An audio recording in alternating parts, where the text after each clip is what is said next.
How do we close the gap and create full employment in the manufacturing sector here in Connecticut? We get women into the workforce in equal numbers to men so that we're at full employment in manufacturing.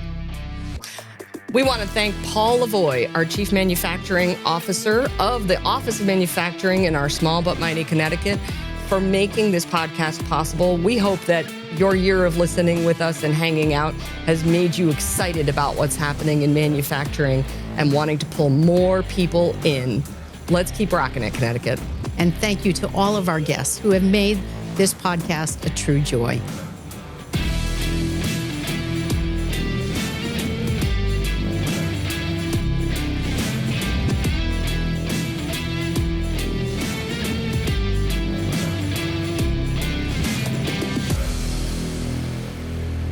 Hi, and welcome to the final episode of Season 1 of the Manufacturing Shakeup. We're here in studio today to run through some of our favorite clips. We've had so much fun with you during the past year, and we're excited to offer you some final hot tips that you can take with you into your next year of your manufacturing career. Let's kick it off with Christine Marson from Stifel Marson, what she has to say about networking. I've heard a lot of people talk about how hard networking can be. And I think even for me, it's not a natural thing, but give yourself some personal goals. If it's, my goal is just to meet 3 people and that's all I'm going to do. And once I do that, I can leave. I can release myself from this thing I'm finding challenging, but go in with an open mind because everyone there is trying to do the same thing. They're all trying to meet people. They're all trying to learn. So, you don't have to know someone when you walk in the door. It's a lot more comfortable when you do, but if you don't, it's okay. And, use some of those techniques where you can go out and introduce yourself and insert yourself in a conversation and just be ready to learn. I love this idea that she just asserted, which is everyone else is doing the same thing. We're all in this boat together. That's right. But I feel so much less alone in a networking situation if I remember that. I never even thought about it. So this idea of let's remember we're in the same boat, I'm totally trying that on the next time I go networking in a space where I don't know anybody because I'm a lot more introverted than people think. So my fellow introverts out there, I got you. I hear you. It's painful sometimes, but don't worry. There's somebody else feeling the same way. Yeah. I mean, one of my strategies, I don't tend to be more as introverted. However, I like to walk into an event and talk to somebody that I do know for a few minutes, which allows my blood pressure to come down and I'm like home base and then I venture out. So, there's lots of different ways that we can play with this and be more playful with ourselves and people around us during networking situations to allow us to show up. Yeah. You know what? One more playful note that I think I'll try on is this idea of get it in, get it done, let yourself go from there. What she said was release. Yeah. And that's a really powerful word. So I think I'm going to try that on the next time I do my networking is just release the hounds, release myself from all the pressure. Who are we hearing from next, Elle? We're hearing from Beatriz Gutierrez, who is with Constep, and she's going to be talking about mentorship. Sweet. To me, it was very hard to really gauge how competent I was when I didn't sound like, look like, act like the people that were in the next position. Mm-hmm. That's what mentoring is so important. And I will encourage anyone there, particularly younger women, mentors don't have to come from your particular company. They can come from other places. But look to talk to these people that have other experience, that have succeed, and say, I am considering this opportunity. What should I do?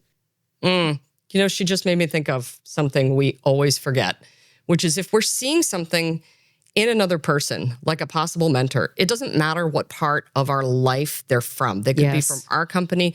They could be from somebody else's company. They could be from any part of our life. But if we're seeing something in them that we say, I want what she's having, that means that's part of us that we have not yet discovered. Yeah, I love that. And can't a mentor help us bring that out in ourselves? For sure. And, one of the things that Beatrice talked about was that fear is a bad advisor. So the person that we're nervous about approaching for that mentorship or for that piece of advice, as you said, might be the exact person. And if it's fear that's stopping us from approaching them, then maybe we should just say, thank you, fear. I'm going to do it anyway. Right. Yeah. Do it afraid. And also, thank you anyway, fear, but also this maybe I see myself in that space right now as a junior varsity player. And I look at that person and I say, that person also had to get over their fear to become a varsity player. And, one of the things that I realized as we were doing this podcast over 52 episodes is that the CEOs of the companies that we talked to were as approachable as the people who worked in production, that they all had a path. They had all had a moment where they were humble and they felt out statused, if you will. And they overcame that to allow themselves to rise. Yep. So, I think that broad spectrum of people we've talked to, they're always saying, come talk to me, reach out to me, ask me for what you want. Yeah. So let's hear next from Mia Merrill at Asa Abloy. She's got some opinions on mentorship too. I'm just never afraid to kind of ask for help, right? I think a lot of us so often get kind of scared that, it feels like I don't know what I'm doing, imposter syndrome, that kind of stuff, right? And when I came into product management, which is what I do now, it was a brand new area for me in my career. And, after a few months, I was struggling a lot to kind of figure out my way. And so I went to one of our senior leaders within the organization and I said, hey, I know you used to be a product manager. Can you help me? And he was so generous, and he actually connected me with one of his employees and as a mentorship relationship. And it really helped me kind of build my foundation here. And so that's kind of, how I just don't like to sit around and rest on my laurels if I don't know how to get something done. I will take charge, I guess, and figure out who can help me. Yeah. Can you help me? There's 4 powerful words. Yeah. Can you help me? Can you help me? Yep. Women are often conditioned to not ask for help, particularly women who, for any of our audience members, if you are Generation X or Boomer, you probably have some pretty bad habits. We know we have them too. Yes, we do. About not asking for help. And one of the best ways that we pull women forward through manufacturing is to teach them those 4 very powerful words. Yeah. Can you help me? The other thing about it is there's the trite notion of if it's to be, it's up to me, which makes everybody want to gag. But what I like about Mia's perspective on that is she softens that message into a space where we can say, I'm just going to take that next little step. I'm just going to take that next step to ask. I'm going to take that next step to figure it out. Yep. She takes the weight and the pressure off of it by looking at maybe it's just a next little step approach. Yeah. And the other thing, for listeners, go back to that episode and hear her talk about how she took a little thing, a need that she saw, which was to create short videos for their customers on how to use their products. And it turned into this huge thing that she loves and has been completely supported by in her company. So following her passion and having the people around her provide that mentorship was really exciting. Yep. Really exciting to listen to her. So let's hear Lisa Brown from eBad has some comments for us as well. I think a lot of people, when they're younger in their career, earlier in their career, even when they're, mid to later career, maybe don't think they need a mentor, or they think that they don't know how to find one, so one's going to get assigned to them. That's not really how it works when it's effective. You have to go out and kind of search for people that you get rapport with, that you respect, that you can learn something from, maybe where you're weakest and they're strong. Have the courage to go talk to them, ask them questions, set up one-on-ones with them, be more bold in asking for that help and that connection within your organization. And that will help lift you, not just in how you operate in your role, but in how you are seen by other leaders and other even peers in the organization. So she just used our favorite word, of course, which is bolder. Be bolder. That she gets huge cred just right off the bat for bolder. But there are 2 things that jump out at me. One is to look for somebody who you perceive to be very different from you to see what you can learn from that person who you think is totally the opposite. Yep. That's a bold move all by itself. Sure is. Yeah. The other is releasing yourself from comparison. My career path is not going to look like the person next to me. Even if we both went to the same school, have the same degree, we are going to progress differently in our career paths. And that comparison is always having us think about ourselves in the context of someone else. which is Useless? useless. Thank you. Because, we just want to be advancing our own careers and asking for help and getting that support from mentors around us.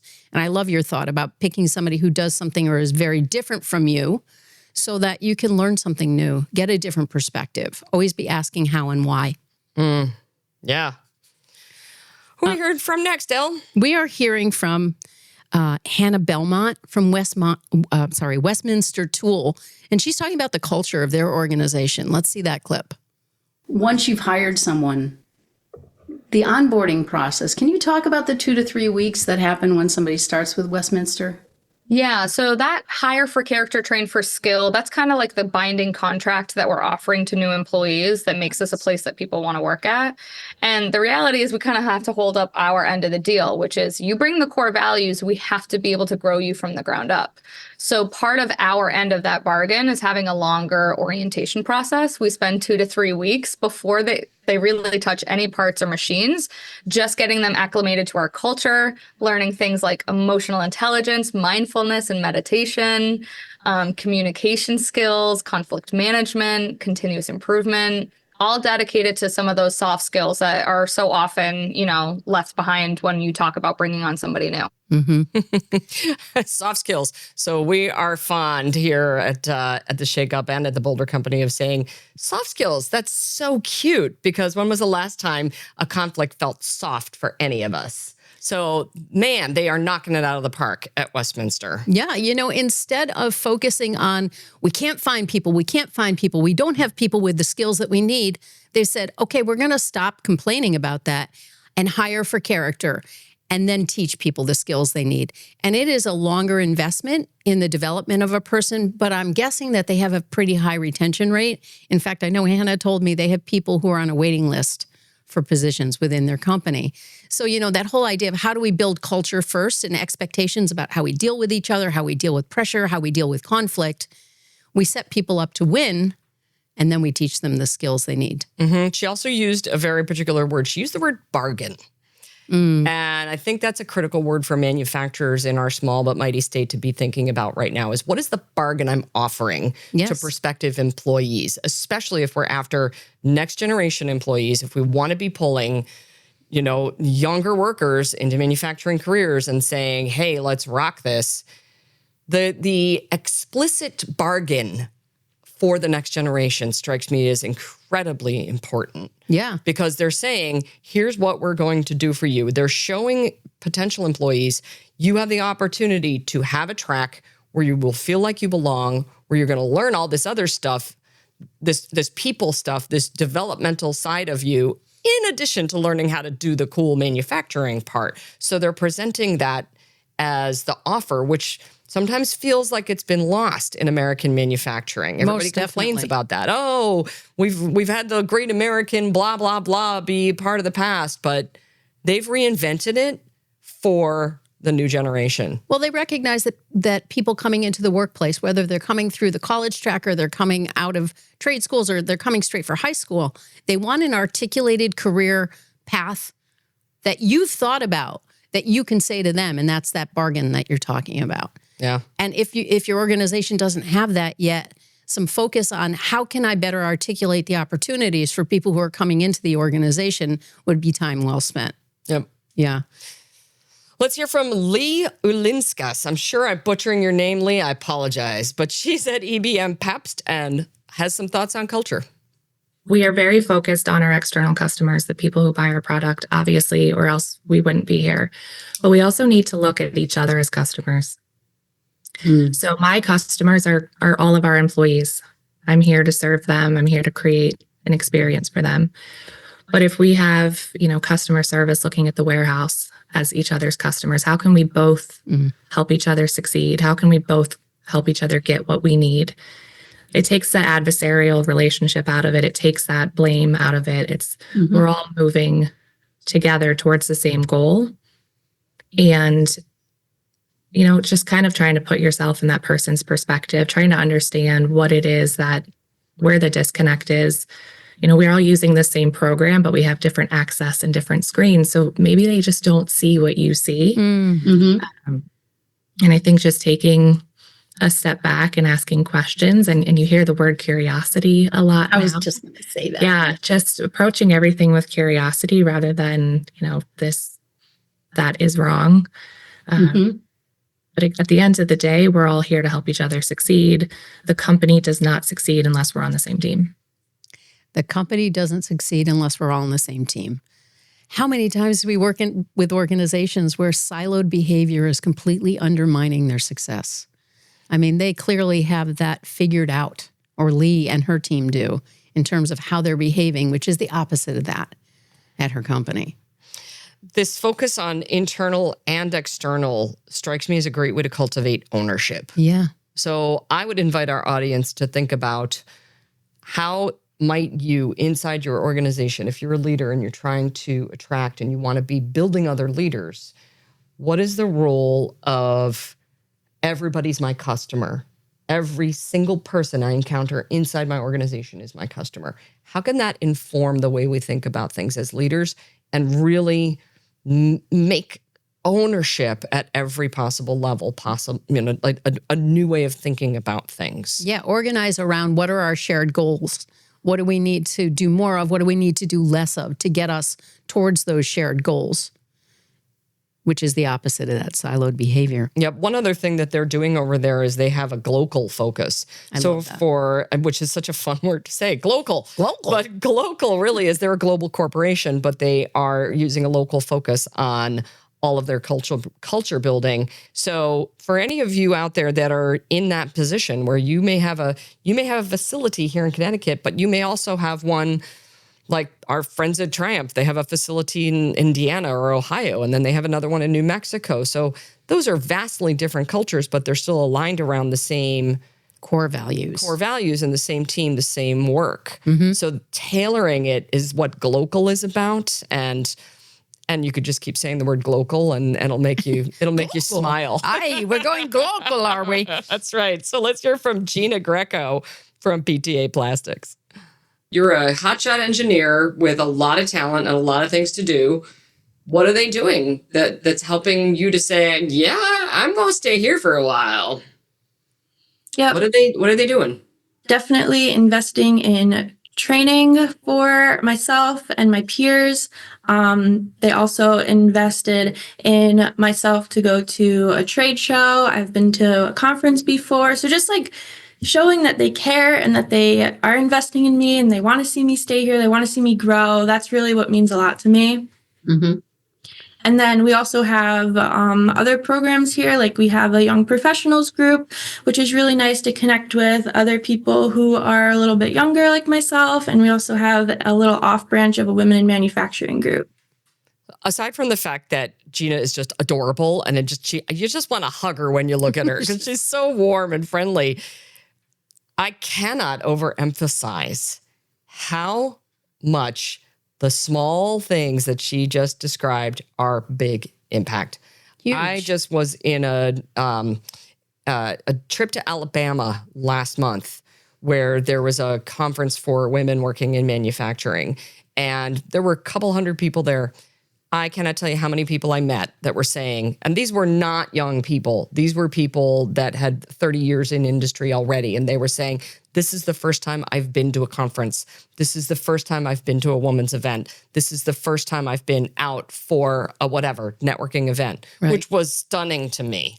Yeah. And so, and that's no shade on Alabama. Hi, Alabama. We love you. We love you. But what it reflects to me in the contrast of Gina's comment is they sent her to conference, they sent her to networking, they're investing in her. Yeah. And these things all seem very obvious on the surface, but it's actually not happening everywhere. And so how many more people is PTA Plastics drawing in because of somebody like a Gina telling a story about, hey, my company is sending me to a conference. Hey, my company is sending me to this. Yes. That's a big deal. And we also know that employers go out of their way to recruit and bring people in. And that the first 50 days that a new employee is in your place of employment is the period in which you're most likely to lose them. And the number one thing that you can do for that employee is the things like Hannah Belmont is doing, which is increase their sense of belonging and connection to people within your organization. So to the extent that PTA Plastics is creating a subset of young professionals, Gina may be the only person in her area who's a woman and young.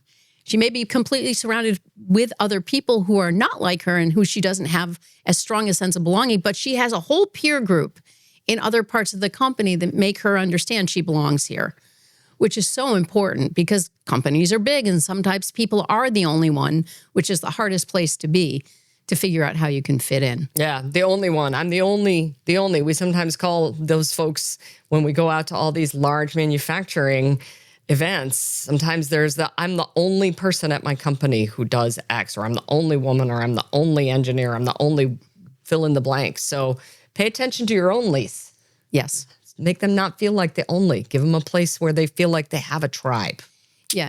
And she mentioned women in manufacturing, which we'll give a shout out to them. We love that organization and our involvement in it. Yeah, we do. And, the fact that they're encouraging her to leave their shop and connect with this larger networking group means that that company doesn't have if I send her to this networking organization, she's going to get poached by someone else, which is a thing that undermines organizations sending people out, is their fear that they're going to lose those people when they go to those events.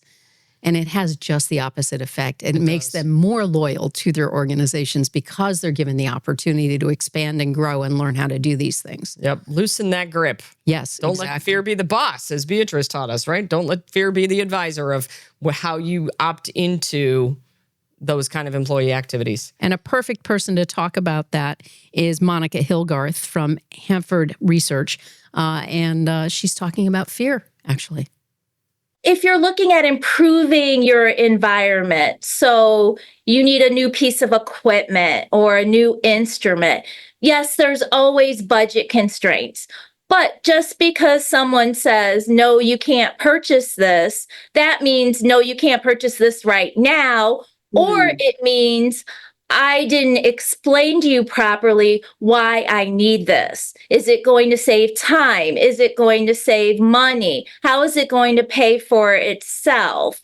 Or in terms of headcount, why do I need this additional person? What is it going to gain the company or the project or the business unit, whatever the case may be at the level you're looking at? She's pointing to something that I'm noticing is a theme in all of the episodes we're reviewing today, which is to discard binary, either or, black and white. It's this or that thinking. Yes or no. Yes or no. Black and white. It's a 1 or a 0. She's uncovering all this nuance about no is no for today. No for now. No for now. And so the no sometimes gives us the opportunity to say, why not? And the why not allows us to fill in our gaps in understanding about what's important in terms of data gathering, in terms of creating a persuasive argument. Yep. So sometimes the no is a learning opportunity for us to say, how do I get this to yes? How do I build my power of persuasion? How do I figure out how to advocate for a project or for myself even? Right. Yeah, it's a great tool. No can be the best tool for sharpening our critical thinking skills and for building the strong business case that we need to build. And that strikes me as something that could help us not just in equipment purchasing the way that she's describing, but what if I wanted to go for a promotion? How many times have I gone for the promotion and then gotten no and said, oh, well, I'm not good enough, blah, blah, blah. No, the heck with that. We're not going to play that game. We're going to say, all right, what does the no give me? What is the gift inside this no? Yep. That feels like something that we can do in any part of our lives. And it also points to the idea that we can reflect on what are the conditions, not just of me and my persuasive argument. I love your idea of looking at how can I be an influencer, but also is the environment something that is the possibility of a yes in there? Yes. Or do I need to look someplace else? Yep. Do I need to take my cookies and my wonderful talents and go someplace where they're going to yes my talent and they're going to yes the excellence that I bring to the table? We can be thinking about this a whole lot more. Yes, So most definitely. lowering the fear of hearing a no and increasing our skills in figuring out how to get people to yes. Yeah. Including ourselves. So one person I love who has a very yes mentality is Alethea Schaefer from All Form Plastics, Form All Plastics. And Yusheko. That's Two right. companies. Two companies.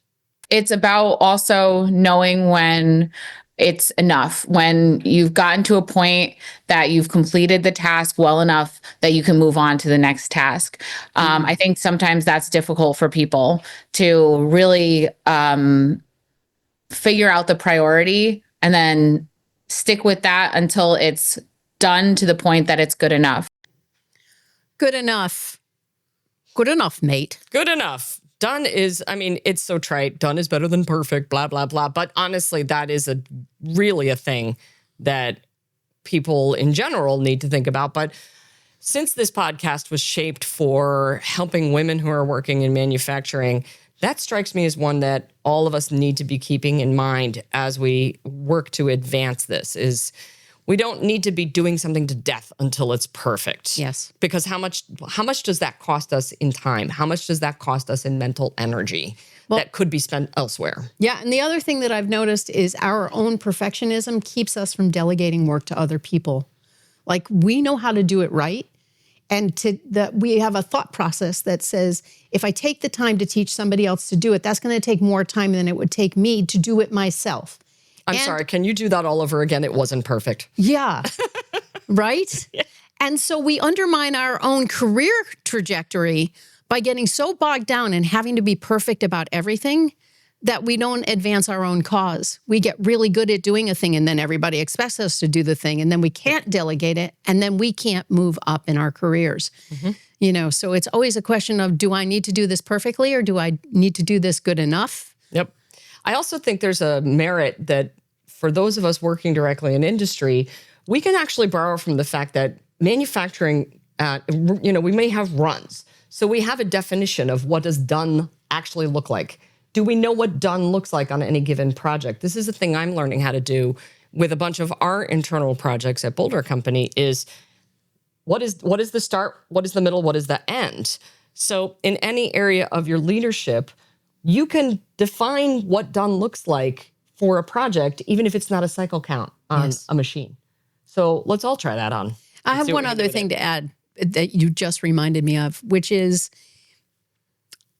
I remember we did a program for an organization, and at the end of it, we got a tiny bit of feedback that came from one person that was like an opportunity for growth for us.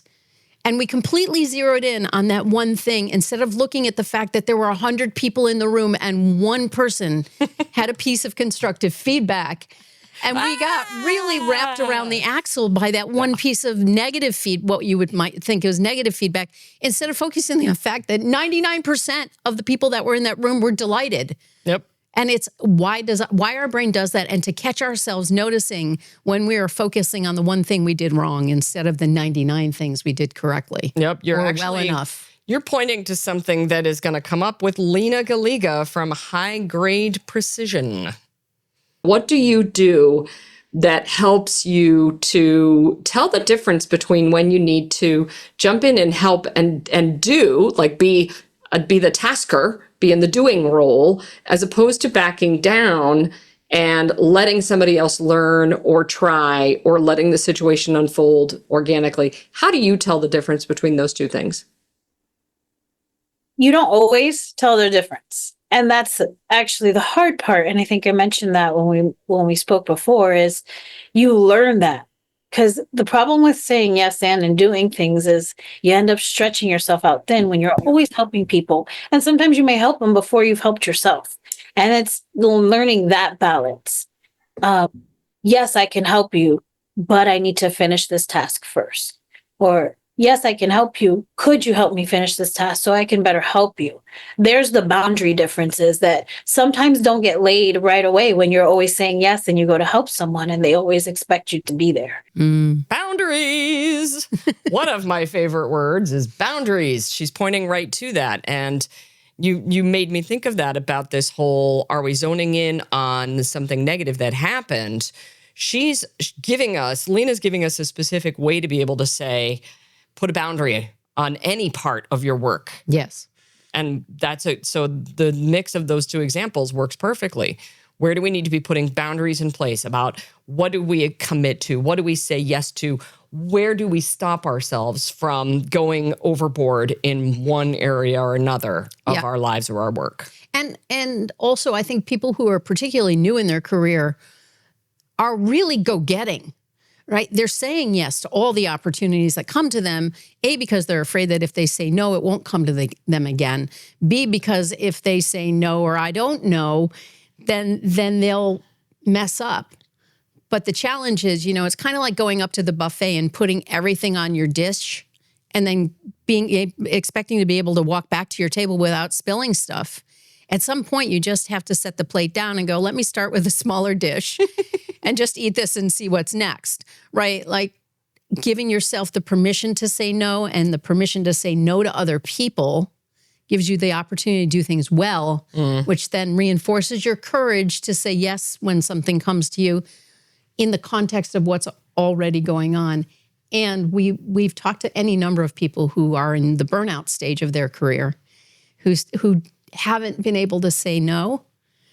And now they're at a place where everybody's expecting them to say yes all the time, as Lena talked about, and they don't have the capacity to take on more. So Ellen's pointing to a very particular skill that I want to reflect back to you because I know you need this. That skill is discernment. Right now, more than ever, the skill that we all need as workers, whether we are in manufacturing or anywhere else, this skill of discernment is critical for us because we're living in a noisy world. There is a constant flow of technology, constant flow of information, a constant flow of pulls for our attention. So our ability to slow down and discern, what do I need? What do I say yes to? What do I leave off my buffet plate? Seems like a muscle we can flex every single day. Discernment. Love that. You know who's great at discernment is Cindy Bigelow from Bigelow Tea. And manufacturing, I think, is the most wonderful career path ever.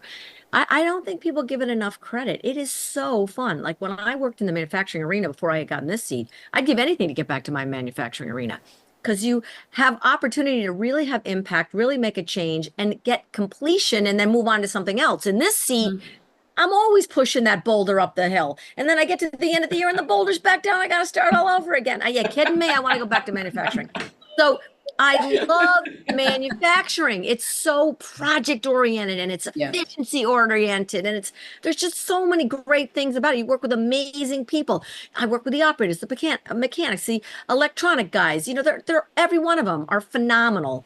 And they're people that I just enjoy being around. They're so grounded and wonderful. Oh yeah, manufacturing, Connecticut. I'm your biggest ambassador. Cindy Sisyphus Bigelow. So true. We all have had spaces in our careers where we felt like we had just an endless pushing of the boulder up the hill. But honestly, if I were to give any call to action for anybody who is looking for a next move in their career where they get to set aside that boulder pushing up the hill behavior, manufacturing, she's so right. It is absolutely a great way to go. Yeah. To have all that fun and complete your projects. Yeah. And what I love about what Cindy mentioned is you get to have projects, you work with great people. Yep. And you get to finish things like check and move on to the next thing. And it's collaborative and it's physical. And then there's the other side of the house where you can sit at a desk and do finance and do marketing. And there's so many different career paths that have been such a genuine joy to explore through the manufacturing shakeup, to have met so many people across the manufacturing spectrum. Yeah. She made a comment about the folks who work in manufacturing. And so it's really important for anybody considering, if you're a young person and you're thinking, gosh, do I go to technical school? Do I go to university? What do I do? What's the path in front of me? Cindy's comment about how authentic and grounded and accessible people are who work in manufacturing, I got to tell you, she speaks the truth. We have found that to be true. Yeah. And when I was in industry, one of the things that worked really well for me was that I didn't feel like I had to perform something that I wasn't. I really felt like I could be myself. So shout out to anybody that's saying, I don't know if I want to put on a shirt and tie every day. Maybe I want to be a little more grounded, a little more who I really am. Maybe I want to go to a place where we're a little cheeky and we laugh and it's just a little more casual, maybe professional, but casual. Mm-hmm. Or maybe we want to be a welder and be a badass. Oh, I mean, hell yeah. there's so many different opportunities from welder to CEO. Yeah, I want to be a welder. Is it too late to be a welder? It's never too late to be a welder. We're putting that on a bumper sticker. Next season, we're going to say Manufacturing Shakeup Season 2. It's never too late to be a welder. Friends, we've had so much fun with you this year. We hope that you've taken great notes from all of these episodes. Visit us on social media. We hope to see you again on down the road. Yeah, it's been a blast. You can find the Manufacturing Shakeup on LinkedIn, on YouTube, and all the other social media. And be in touch. We would love to hear which episode is your favorite. See you soon. The Manufacturing Shakeup is sponsored by the Connecticut Office of Manufacturing, produced by Maselli Productions and Gale Communications, and hosted by the Boulder Company.